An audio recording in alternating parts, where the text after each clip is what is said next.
अस्सलाम वालेकुम ninth class.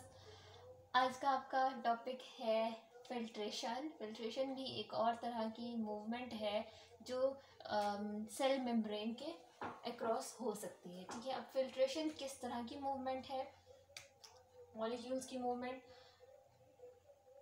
हम सपोज हम एक सेल मेम्ब्रेन ले रहे हैं, ठीक है, सपोज ये सेल मेम्ब्रेन है। ठीक, अब इसने यहाँ पे इस मेम्ब्रेन के इनसाइड, कोई भी मेम्ब्रेन है जिसके इनसाइड कोई लिक्विड है, ठीक है, लिक्विड फिल्ड है। ठीक, तो अगर मेम्ब्रेन के इनसाइड हाई प्रेशर हो, बहुत ज़्यादा अमाउंट में लिक्विड फिल्ड है, ठीक है, हाई प्रेशर है अगर मेम्ब्रेन के इनसाइड, तो क्या होगा।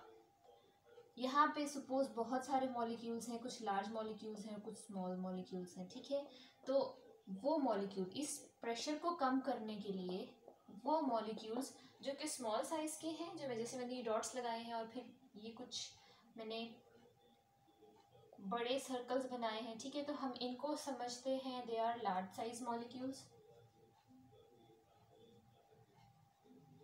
ठीक है, ये इतने लार्ज साइज के हैं तो they can not pass through this membrane. ठीक है, और ये स्मॉल साइज के मॉलिक्यूल्स हैं, ठीक है, जैसे कि वाटर होता है। ठीक, तो एक मेम्ब्रेन के इनसाइड या आउटसाइड कहीं भी जहां पर हाई प्रेशर हो ना, ठीक है, बहुत ज़्यादा प्रेशर हो, वाटर का प्रेशर, ब्लड का प्रेशर, ठीक है, किसी लिक्विड का बहुत हाई प्रेशर हो, तो उस प्रेशर के रिजल्ट में क्या होगा, दीज स्मॉल मॉलिक्यूल्स जो कि स्मॉल साइज के हैं, which are capable to cross this membrane, वो उन अपने स्मॉल साइज की वजह से वो इस मेम्ब्रेन से आउटसाइड या इनसाइड मूव कर सकते हैं। ठीक है, तो जब प्रेशर इतना सारा है इनसाइड द मेम्ब्रेन, तो क्या होगा, as a result of this high pressure inside the membrane, these small molecules are pushed outside the membrane। ठीक है, they are forced to move outside the membrane, ठीक है, by this liquid, जो अंदर इसके लिक्विड है। ठीक, बिल्कुल ऐसा ही हमारी ब्लड वेसल्स में भी होता है। ठीक है, सही, वो जो ब्लड और उसके साथ उसमें जो डिजॉल्व्ड वाटर मॉलिक्यूल्स हैं, ब्लड सेल्स बहुत लार्ज साइज के होते हैं। अब हम इस ब्लैक वाले जो मैंने मॉलिक्यूल्स ड्रॉ किए, इनको मैं अगर ब्लड सेल्स कह दूं तो बिल्कुल ब्लड भी हमारा ऐसा ही होता है।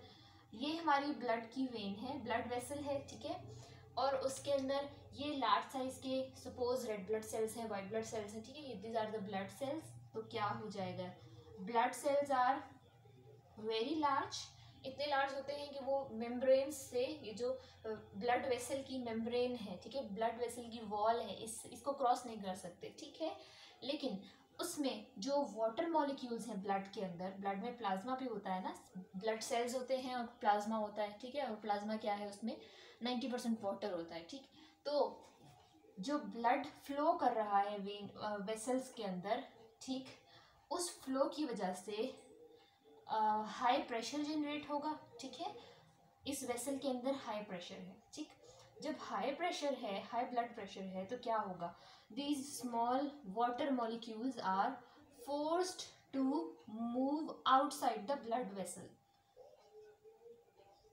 ठीक है, अब ये क्या हुआ, एक मेम्ब्रेन में लार्जर मॉलिक्यूल्स उसके अंदर ही रहे। ठीक है, वो अपने लार्ज साइज की वजह से उस मेम्ब्रेन को क्रॉस नहीं कर सके, जबकि प्रेशर तो हाई था इनसाइड। ठीक है, लेकिन जो स्मॉल मॉलिक्यूल्स थे वो पुश हो गए, ठीक है, उस मेम्ब्रेन से आउटसाइड मूव कर दिए गए। ठीक, तो इस तरह की मूवमेंट को, जो किसी हाई इंटरनल प्रेशर की वजह से स्मॉल साइज मॉलिक्यूल को मेम्ब्रेन से बाहर मूव करने पे मजबूर कर दे, इस तरह की मूवमेंट को हम कहते हैं फिल्ट्रेशन।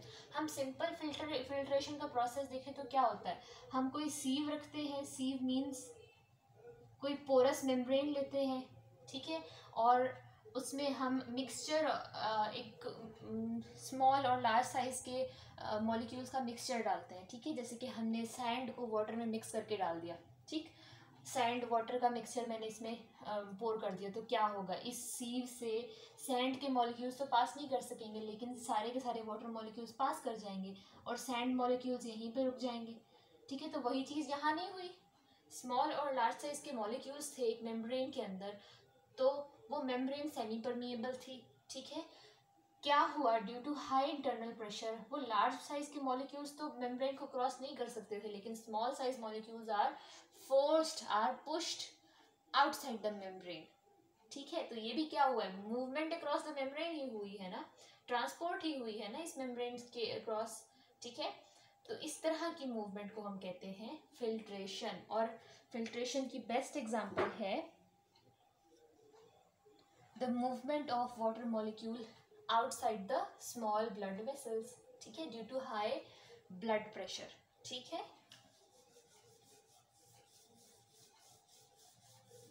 अब हम इसकी डेफिनेशन लिखने की कोशिश करते हैं जो हमने अभी देखी है।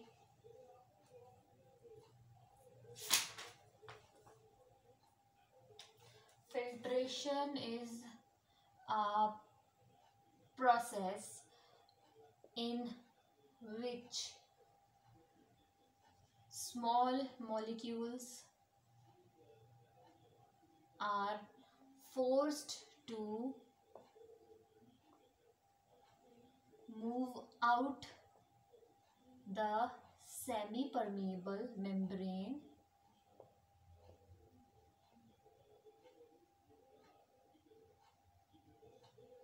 ड्यू टू, रीजन क्या बताई थी हमने, हाई इंटरनल प्रेशर। ठीक है, ड्यू टू हाई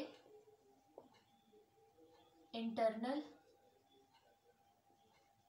प्रेशर, यानी मेम्ब्रेन के इनसाइड क्या हो, हाई प्रेशर हो। और वो प्रेशर दो तरह का हो सकता है, वाटर की वजह से भी हो सकता है, ब्लड की वजह से भी हो सकता है। ठीक है, बहुत ज़्यादा किसी सेल के अंदर बहुत ज़्यादा वाटर फिल्ड हुआ है तो वो वाटर भी उस पर प्रेशर एक्सर्ट करेगा। ठीक है, बिल्कुल ऐसे ही जैसे हम किसी बलून में वाटर फिल कर दें तो उसकी वॉल्स पे वाटर प्रेशर एक्सर्ट कर रहा होता है। ठीक है, बिल्कुल ऐसे ही सेल्स में भी होता है। ठीक, ये तो हमने देखी डेफिनेशन।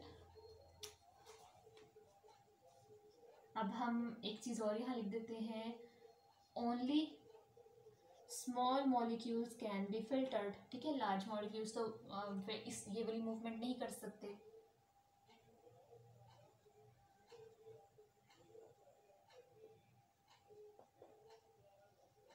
ठीक, इसके बाद अब हम एग्जाम्पल लिखते हैं इसकी, क्या देखा है हमने एग्जाम्पल में,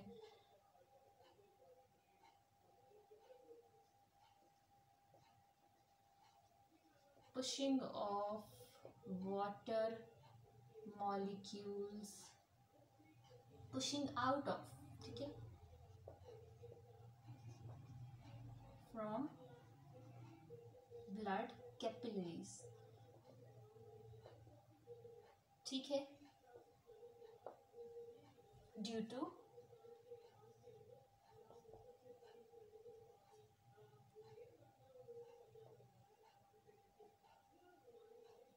हाई ब्लड प्रेशर। ये जो हाई ब्लड प्रेशर है ना, ये है ब्लड जो कैपिलरी होती है ना बहुत नैरो सी होती है।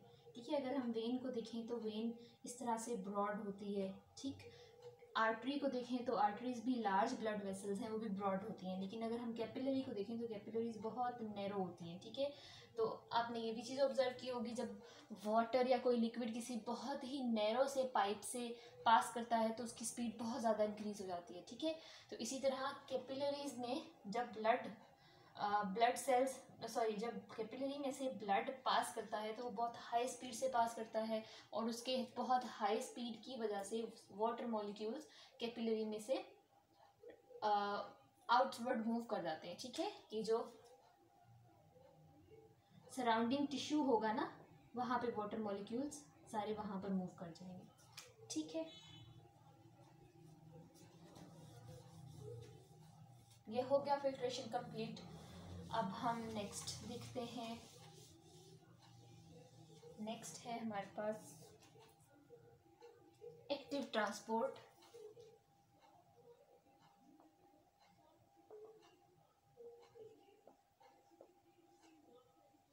ठीक है। एक्टिव ट्रांसपोर्ट, अच्छा अब इसके साथ क्या वर्ड आ रहा है, एक्टिव, ठीक है। Active means related to energy, जिसमें एनर्जी इन्वॉल्व हो, ठीक है। तो यहाँ पर आपने ये चीज़ याद रखनी है, energy is used to carry this type of transport, ठीक है। एक्टिव वर्ड से फौरन से आपके माइंड में क्या आना चाहिए, जो भी प्रोसेस बताया जा रहा है ना, उस प्रोसेस में एनर्जी यूज होगी, ठीक है। सेल को एनर्जी लगानी पड़ेगी, ठीक। तो एक्टिव ट्रांसपोर्ट क्या है, it is the movement of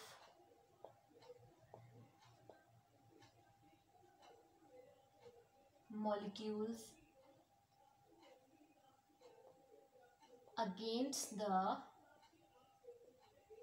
concentration gradient. Concentration gradient क्या है, हाँ एक चीज और यहाँ लिखनी है, with the help of protein channels of cell membrane, ठीक है। पहले हम इसको देखते हैं कि वन बाय वन ये सारी टर्म्स को डिफाइन करते हैं। Movement of molecule against the concentration gradient, concentration gradient के ऑपोजिट जाना, इसका क्या मतलब है, सपोज ये सेल मेम्ब्रेन है और इसके अंदर ए टाइप मॉलिक्यूल्स हैं बहुत सारे और B type molecule just one ही है, ठीक है, यानी लेस अमाउंट में बी टाइप मॉलिक्यूल है, और इसकी सराउंडिंग में बी टाइप मॉलिक्यूल बहुत ज़्यादा है, ठीक है, ए टाइप मॉलिक्यूल बहुत कम है, ठीक है। लेकिन क्या होगा इस कंडीशन में भी, सपोज बी टाइप मॉलिक्यूल कुछ इस तरह का मॉलिक्यूल है कि वो सेल के अंदर नहीं रहना चाहिए, ठीक है। तो सेल क्या करेगा, अब होना क्या चाहिए, नॉर्मली तो सारे बी मॉलिक्यूल्स को यहाँ ये एरिया है, this area is the area of high concentration, ठीक है, और ये जो एरिया है सेल के अंदर फॉर बी, ठीक है, फॉर बी टाइप मॉलिक्यूल्स, तो सेल के अंदर क्या है, सेल के अंदर बी की कॉन्सेंट्रेशन बहुत लो है, तो लो कॉन्सेंट्रेशन एरिया, ठीक है। तो नॉर्मली हमने जितनी भी मूवमेंट देखी है वो क्या होता है, जहाँ पे मॉलिक्यूल्स बहुत ज़्यादा हैं वो वहाँ से उस एरिया में मूव करते हैं जहाँ पे मॉलिक्यूल्स बहुत कम हैं, ठीक है, बी मॉलिक्यूल्स बहुत कम हैं, अगर हम ए को रिमूव करते हैं, ठीक है, अगर सिर्फ बी को देखें। लेकिन एक्टिव ट्रांसपोर्ट किस तरह की ट्रांसपोर्ट है कि कुछ सेल्स ऐसे हैं हमारी बॉडी में जो एक्टिवली यानी with the use of energy वो एनर्जी लगा के फोर्स लगा के मॉलिक्यूल्स को, बेशक ये हाई कॉन्सेंट्रेशन एरिया है ये लो कॉन्सेंट्रेशन एरिया है, मॉलिक्यूल्स की जो नेचुरल टेंडेंसी इस टाइम बन रही है वो क्या बन रही है, नेचुरली इन मॉलिक्यूल्स को कहाँ जाना चाहिए, इन्वायरमेंट से सेल के अंदर मूव करना चाहिए ताकि दोनों तरफ बैलेंस हो जाए, बिल्कुल जैसे वाटर मूव करता था, ठीक है। लेकिन हमारी बॉडी के कुछ सेल्स ऐसे हैं कि वो कुछ मॉलिक्यूल्स को अगेंस्ट दिस कॉन्सेंट्रेशन रूल, इसके अगेंस्ट चलाते हैं, ठीक है। कैसे, हाई कॉन्सेंट्रेशन एरिया से लो कॉन्सेंट्रेशन एरिया में नेचुरली मॉलिक्यूल्स खुद ही मूव करते हैं, ठीक है। लेकिन सेल क्या करेगा, cell will force this molecule to move out from the cell, ठीक है। अब ये क्या हुआ, लो कॉन्सेंट्रेशन जहाँ पे थी वहां से मजीद मॉलिक्यूल हाई कॉन्सेंट्रेशन वाले एरिया में चले गए, ठीक है। यानी ये क्या हो गया, ग्रेडियंट होता है, ग्रेडियंट कह सकते हो आप बैरियर, ठीक है, यानी ये हाई कॉन्सेंट्रेशन है ये लो कॉन्सेंट्रेशन है, इन दोनों के दरमियान एक गैप है, ठीक है, एक डिस्टेंस है, एक डिफरेंस है इन दोनों का, ठीक है। ये जो डिफरेंस है इसको हम ग्रेडियंट कहेंगे, ठीक है। कॉन्सेंट्रेशन ग्रेडियंट, ये हाई कॉन्सेंट्रेशन एरिया है ये लो कॉन्सेंट्रेशन एरिया है, ठीक है। तो नॉर्मली मॉलिक्यूल्स कहाँ जाते थे, फ्रॉम हाई कॉन्सेंट्रेशन से कहाँ पे, टू लो कॉन्सेंट्रेशन एरिया। लेकिन एक्टिव ट्रांसपोर्ट क्या है, इट इज रिवर्स, इसमें क्या होगा, सेल एनर्जी यूज करके फोर्स यूज करके मॉलिक्यूल्स को लो कॉन्सेंट्रेशन एरिया से कहाँ भेजेगा, जहाँ पहले ही उनकी कॉन्सेंट्रेशन बहुत ज्यादा है उस तरफ भेजेगा, ठीक है, सही। तो इतना समझ आ गया, it is the movement of molecule against the concentration gradient, ठीक है। और इसके आगे क्या लिखना है, कैसे होती है ये, खुद ब खुद तो मॉलिक्यूल्स, अगर मॉलिक्यूल्स पे को देखा जाए तो मॉलिक्यूल्स की तो टेंडेंसी बन रही है कि वो हाई कॉन्सेंट्रेशन एरिया से खुद ब खुद डिफ्यूज करके सेल के अंदर मूव कर जाएं, ठीक है। लेकिन यहाँ पर ये मूवमेंट कौन कराएगा? सेल मेम्ब्रेन में जैसे हमने देखा था लिपिड बायलेयर में कुछ स्पेशल प्रोटीन्स थी, ठीक है। अब वही प्रोटीन्स सेल मेम्ब्रेन में जो प्रोटीन्स है ना, वो प्रोटीन्स सेल से एनर्जी लेकर, ठीक है, एनर्जी यूज करके इस तरह के मॉलिक्यूल्स को सेल के बाहर मूव करा देती है या फिर सेल के अंदर मूव करा देती है, ठीक है। कौन? Carrier proteins, sorry channel proteins, ठीक है। सेल मेम्ब्रेन में ही ये प्रोटीन्स होते हैं, ठीक है। अब हम इसको एक एग्जांपल के साथ देखते हैं। फॉर एग्जांपल,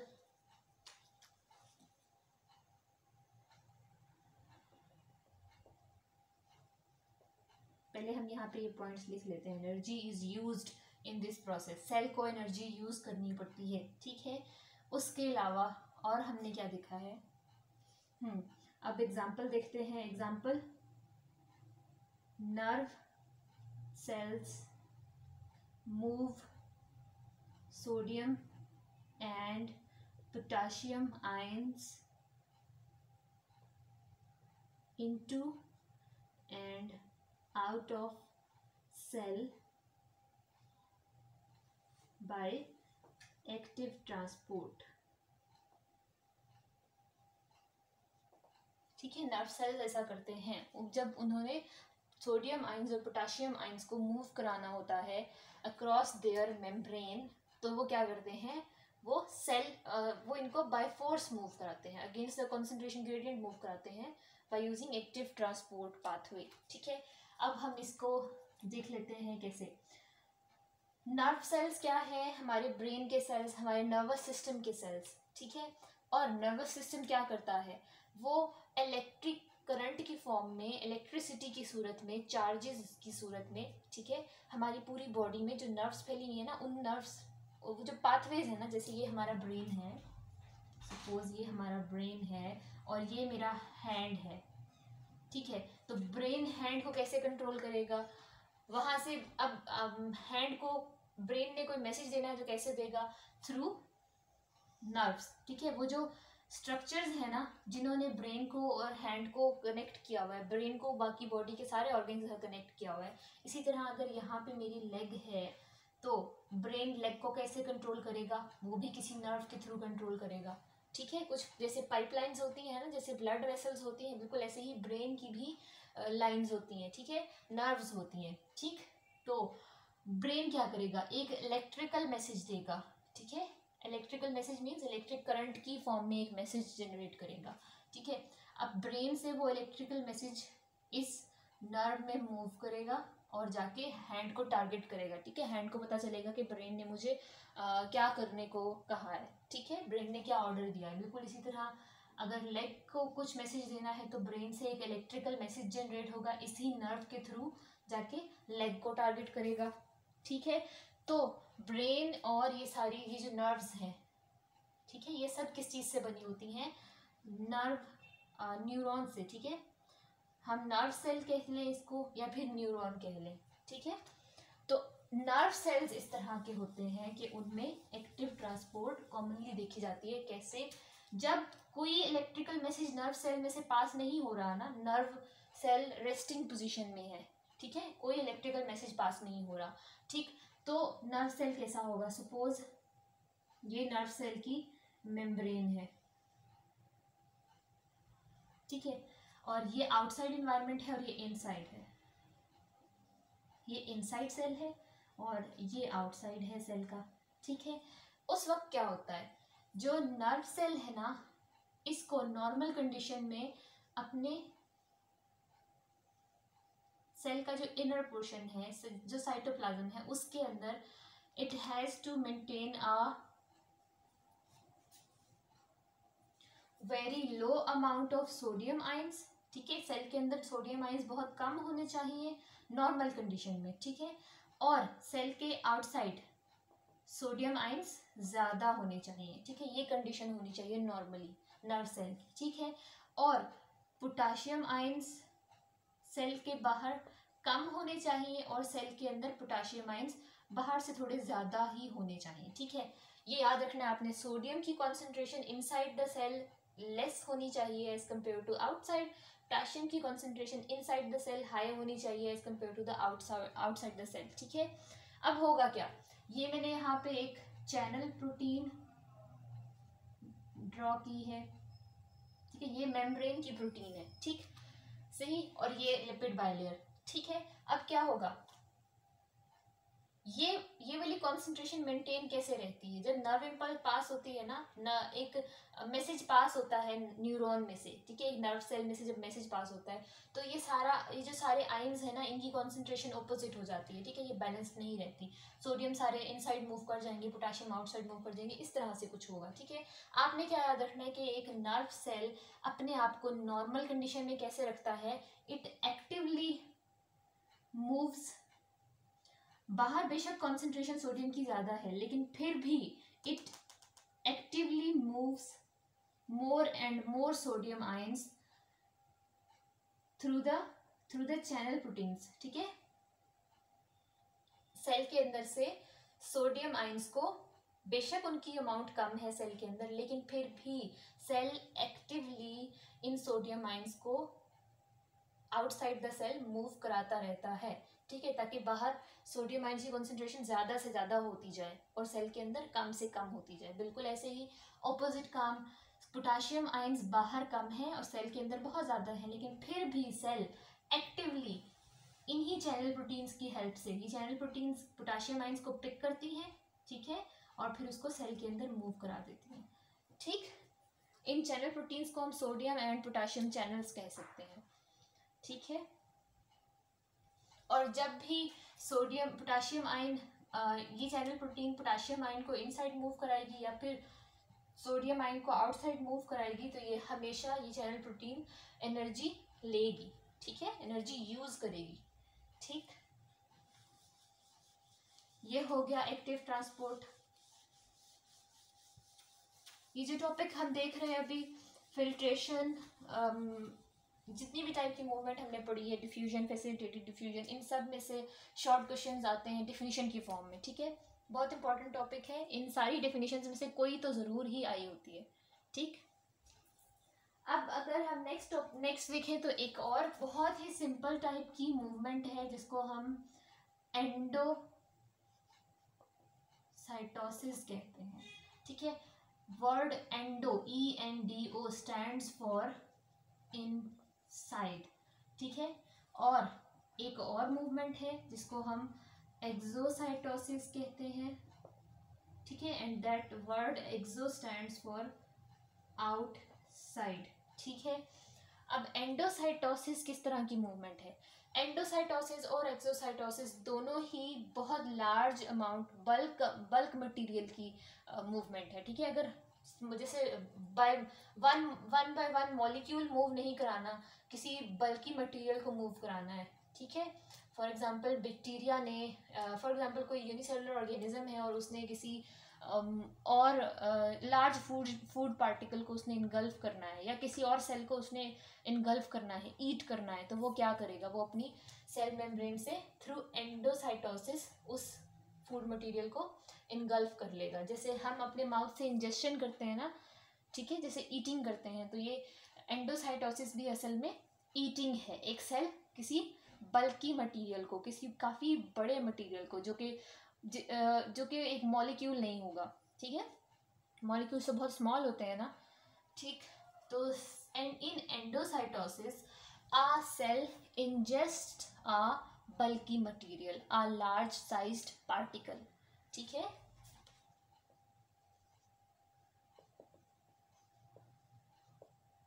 इंजेस्ट करने का क्या मतलब है, ईट अप भी कह सकते हो आप, और क्या कह सकते हो, टेक इनसाइड भी कह सकते हो, और इंजेस्ट को क्या कह सकते हैं, आ सेल इनगल्फ्स, ठीक है, इनगल्फ करना, निगलना, ठीक। तो आ सेल इंजेस्ट एनी बल्कि और लार्ज साइज्ड मटेरियल, ठीक है। By infolding of cell membrane.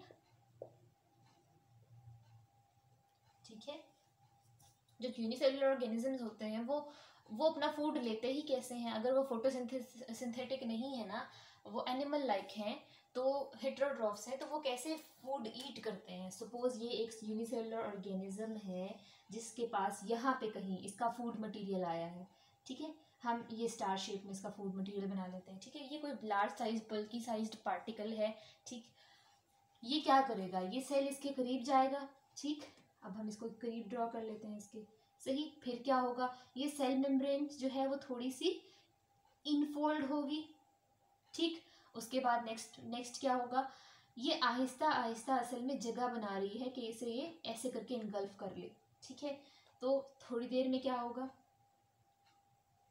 ये है फूड पार्टिकल, तो सेल मेम्ब्रेन इस तरह से इनलार्ज होगी। ठीक, इनफोल्ड हुई और फिर उसके एंड्स इनलार्ज होना शुरू हुए, और थोड़ी ही देर में आहिस्ता आहिस्ता करके ये जब इनलार्ज होते होते इलोंगेट होते होते क्या कर देंगे? ऐसे करके ये फ्यूज कर जाएंगे। ठीक है, आपस में सेल मेम्ब्रेन के दोनों एंड्स फिर से मिल जाएंगे।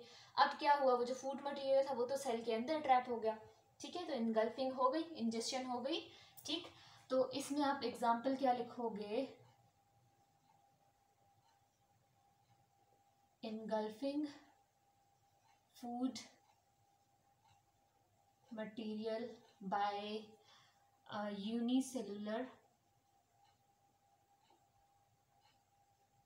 Unicellular organisms. ठीक है, वो बिल्कुल ऐसे होता है। ठीक, क्योंकि एक ही सेल उनका कंप्लीट बॉडी है, तो उनके पास कोई माउथ, कोई स्पेशलाइज स्ट्रक्चर तो है नहीं कि वो उससे उससे फूड को इनटेक कर सकें। ठीक है, तो फूड इनटेक कैसे करेंगे? ये बाय एंडोसाइटोसिस। ठीक है, इस प्रोसेस को when a cell ingest any bulky material, any large size particle by infolding of its cell membrane, this movement of the food particle, वो जो पार्टिकल जो मूव किया सेल के अंदर, इस तरह की मूवमेंट को हम कहते हैं एंडोसाइटोसिस। ठीक है, ठीक, टू मूव इनसाइड, ठीक, टू टेक इनसाइड। सही, अब यहाँ पे मैं फूड मेंशन कर देती हूँ, एग्जाम्पल भी हमने इसकी देख ली है। अब क्या होगा? बिल्कुल एंडोसाइटोसिस के बाद ये फूड क्या करेगा? ये फूड डाइजेस्ट होगा, दो चीज़ें रिलीज होंगी ना, एनर्जी रिलीज होती है फूड से और फिर कोई वेस्ट मटेरियल जनरेट होता है। ठीक है, तो जो वेस्ट है ना, मैं वेस्ट को सपोज ये क्रॉस शेप में जो है ये वेस्ट है। ठीक है, अब क्या होगा? जो भी वेस्ट मटेरियल होगा वो भी लार्ज साइज्ड होगा। ठीक है, वो भी बल्कि होगा। ठीक, तो अब सेल ने उस वेस्ट को रिमूव भी करना है अपनी इस बॉडी में से। ठीक, तो क्या होगा? वो जो सेल रिमूव होगा ना, सॉरी, वो जो लार्ज साइज्ड मटेरियल वो सेल के किसी एक एंड पर जाएगा। ठीक है, अब सपोज ये यहाँ आ चुका है। ठीक है, अब क्या होगा? वही सेल मेम्ब्रेन बल्ज आउट होगी? नहीं,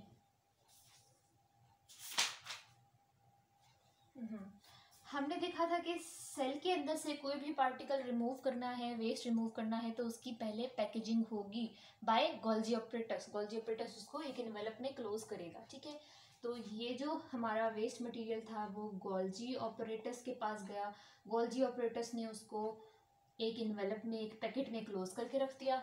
ठीक है, अब वो जो वेस्ट मटेरियल का पैकेट है वो भी अब लार्ज साइज पार्टिकल है ना। ठीक है, उसको सेल से रिमूव कराना है, वो सेल मेम्ब्रेन के किसी भी एक एज पर जाएगा।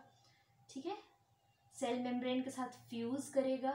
ठीक, उसके पास भी तो मेम्ब्रेन है, तो उसकी मेम्ब्रेन और सेल की मेम्ब्रेन फ्यूज हो जाएंगी, अटैच हो जाएंगी। ठीक है, एक ही मेम्ब्रेन बन जाएगी। ठीक, उसके बाद क्या होगा? इसके अंदर ये वेस्ट है, आहिस्ता आहिस्ता वो सेल मेम्ब्रेन डिसॉल्व होना शुरू हो गई। ठीक है, एक एंड से जो आउटसाइड द सेल है। ठीक, वो डिसॉल्व हुई, वो एरिया खत्म। अब क्या होगा? ये जो वेस्ट है ये पुश कर दिया जाएगा बाहर की तरफ। ठीक है, वेस्ट बाहर पहुंच गया और फिर पीछे क्या रह गया? पीछे क्या रह गया?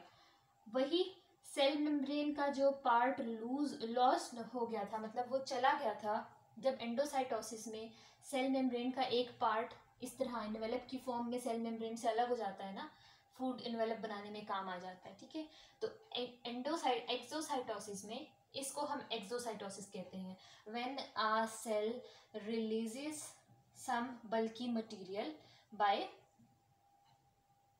थ्रू द सेल मेम्ब्रेन, ठीक है।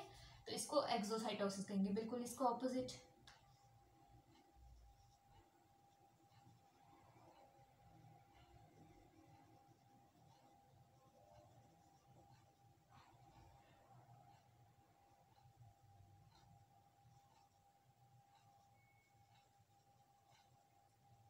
ठीक है, और इसमें एग्जांपल क्या लिखेंगे, removal of waste from unicellular organism,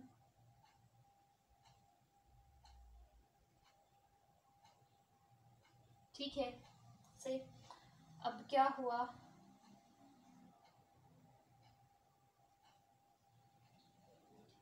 अब अगर इसमें डिफ्रेंशिएट करने को आए तो पहले तो डेफिनेशन लिखनी है। एंडोसाइटोसिस क्या है, किसी लार्ज साइज मॉलिक्यूल को सेल के अंदर मूव कराना। एक्सोसाइटोसिस क्या है, किसी लार्ज साइज मॉलिक्यूल को सेल से एलिमिनेट कराना, ठीक है। और डिफरेंस, एक और डिफरेंस क्या है, एक्सोसाइटोसिस एंडोसाइटोसिस की वजह से सेल मेम्ब्रेन का कुछ पार्ट सेल मेम्ब्रेन से अलग हो जाता है। ये जो पूरा पार्ट इसने जो एनवेलप ले लिया है फूड मटेरियल ने, ये एनवेलप कहाँ से आया है, ये असल में सेल मेम्ब्रेन का एक पीस था जो इसके इर्द गिर्द रैप हो गया है, ठीक है। लेकिन exocytosis adds an additional part of to the cell membrane, ठीक है। An additional part is added to the cell membrane in exocytosis, ठीक है। तो यहाँ तक मूवमेंट खत्म हो गई है, ट्रांसपोर्ट के मैकेनिज्म खत्म हो गए हैं। ये सब सेल में मॉलिक्यूल्स इनसाइड कैसे मूव करेंगे, आउटसाइड कैसे मूव करेंगे, ये सिर्फ इसके मैकेनिज्म थे, ठीक है। इनको अच्छे तरीके से याद करना है क्योंकि इनमें से ज़रूर डेफिनेशंस आती हैं पेपर में, बहुत इंपॉर्टेंट है, ठीक।